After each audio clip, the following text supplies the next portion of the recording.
BA2, the new subvariant of Omicron, surging across Europe, so it's only a matter of time before it surges here. Already making up, as I said before, 50% of the new COVID cases in the United States, but BA2 is a subvariant, all right? And what that means, so many people now have either been fully vaccinated or boosted or had Omicron. Should we be concerned? Should you be worried about this? Will we need to go back into masks that we know don't work? Should we go back to vaccine mandates? Infectious disease expert Patty Olinger is going to be with us to discuss that. No person I have talked to thinks locking down the United States economy is the way to prevent anything. You know, I personally, I chose to, basically stay off the radar. I self-quarantine. The only thing I was worried about getting was maybe rabies from Max, and he's been vaccinated, so I wasn't too concerned there. But a lot of people are saying this could be history repeating itself. Man, nobody wants that. Nobody wants that. Patty Olinger is the executive director of the Global Biorisk Advisory Council, the leading trade association for the cleaning industry worldwide, I'm told. And very pleased to have her with me. Ms. Olinger, thank you for being here. Well, thank you for having me. All right. A lot of people concerned, a lot of people perhaps more than concerned. Western Europe countries are facing a big surge of what's known as Omicron BA2. Cases and restrictions are beginning to drop in the U.S. and pick up in Europe. So what does that tell us? I mean, it's just a matter of time before we see something here, correct? That's correct. And if we look at the patterns of what some of the other variants have done is they'll start somewhere, and then it's really easy in today's world for an infectious disease or an infectious agent to then migrate to other parts of the world. Okay, let's talk about this because I think a lot of people are under the impression that, well, I got a vaccination, therefore I'm good to go, or I was infected with COVID, but I got over it, so I've got natural immunity.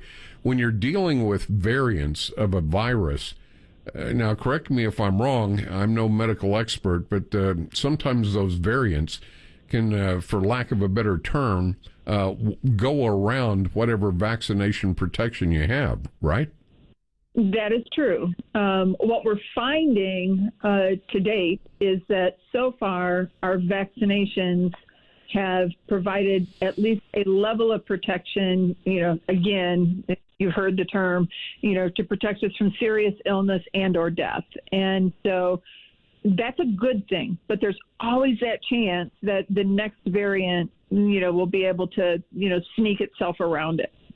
And is there any way, I'm probably answering my own question, I don't see any way for people to know that until they have some historical data they can use as a benchmark. So you're not going to know until after the fact, correct?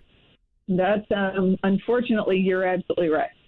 So when it comes to people preparing, I know we went through a lockdown in this country that almost ruined us economically. Nobody's ready for that. And then, I know it's emotional, but it still, I think, impacts a lot of people. I think some people just have COVID fatigue, and that is to say, they just don't want to hear any more about it. They've lived through it. They got vaccinated. They lost their job. They got another job. It's like a sponge. They've soaked up all the COVID information they can stand. And how important is for people not to take that attitude? Oh, well, it's one of those things that I totally understand. I don't think that there's very few people out there that you would say they're not done with this. It's like, okay, what do we need to do to just get over it? Right. But this this particular, SARS-CoV-2 or COVID-19 is here to stay with us for a long time here for a while. And so with that, it's an acceptance, and it really comes down to personal behavior. Learn what we've learned and not forget about it, because it may be SARS today, and heaven forbid, it could be a flu virus this next fall that's a pandemic flu. And we need to remember the lessons that we've learned and not forget about that, and be prepared, be resilient, because I'm with you and everybody else. Another economic shutdown would be devastating, even more so than it already has been. I've also been told, where I read, the other variables could turn the BA2 into a more damaging surge, and which went against everything I had heard, which was BA2 is quite a bit more transmissible, but it's not as severe. But again, going back to that theory, well, if you don't know, then you have to wait for something to happen, store that historical data, and refer to it as a benchmark down the road.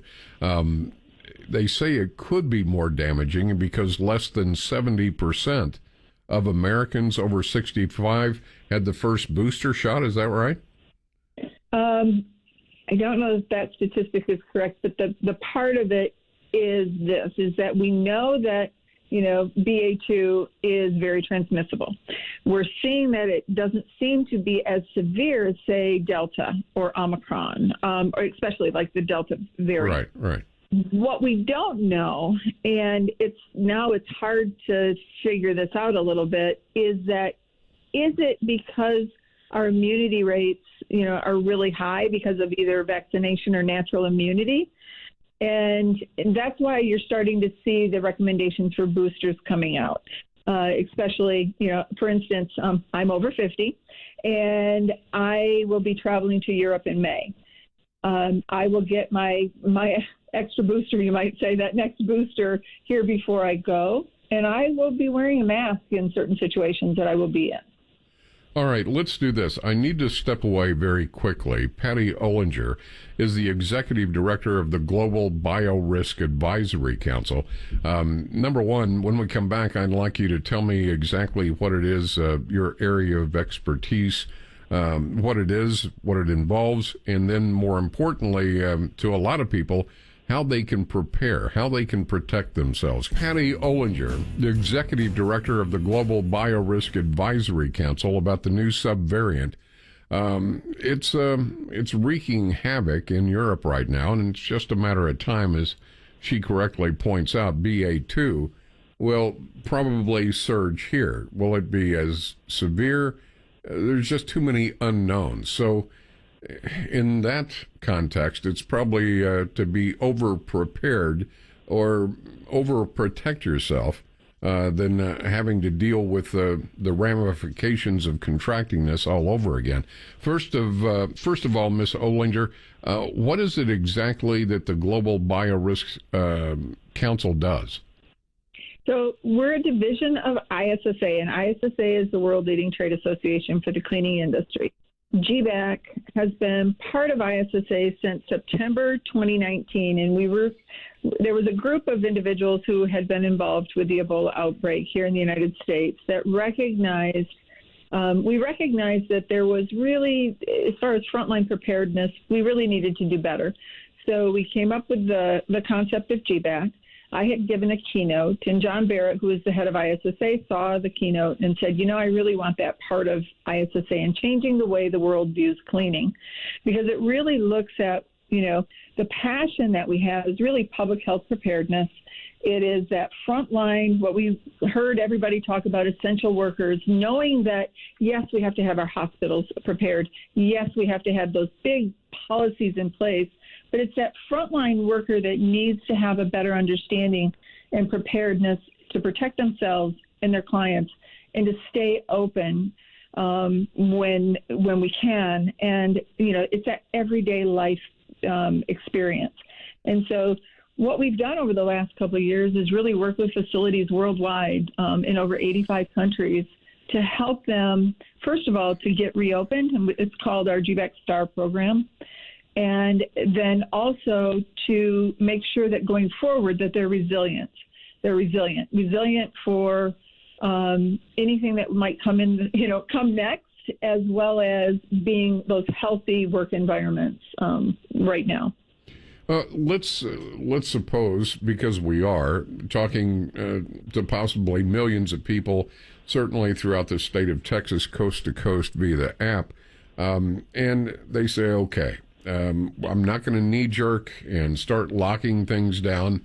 I'm not going to do that. But what's the best way, with your expertise, that you would advise somebody to be prepared or to protect themselves? Sure. There's a couple different things, but first of all, I have to tell you, I am an Aggie, so Texas is near and dear to my heart. So we'll just put that out there. But first of all, get vaccinated. If it helps provide that protection of serious illness and death, and there's no doubt about it. The other thing is, in certain situations, like I had indicated, I'm going to Europe in a month, and I'm going to make sure that, all my boosters are up to date that I can. And I'm also going to make sure that, I have my mask with me so that when I'm in like a public venue, I will wear my mask. Hand hygiene is really important.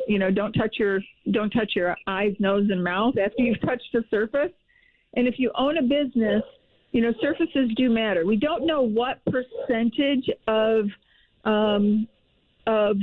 things, of how much infection that we could get from a surface, but we do know that it happens. And if you're in doubt, you're going to go see grandma and you're worried, go get tested and get educated. It's really important. And the other thing, from an air standpoint, is we do need to pay attention to indoor air quality. It helps us not only with protection against infectious diseases, but also allergies and allergens and that healthy indoor air environment. All right. I don't want you to worry about the dog barking. Max. Sorry about that. Max is my co-host, and if he spots a squirrel or a duck or anything else, then doesn't matter who I'm talking to. Even the governor of Texas, he goes nuts. If people want more information on the Global Biorisk Advisory Council, how do they get that? www.GBAC.org. Patty Olinger, I appreciate it very much.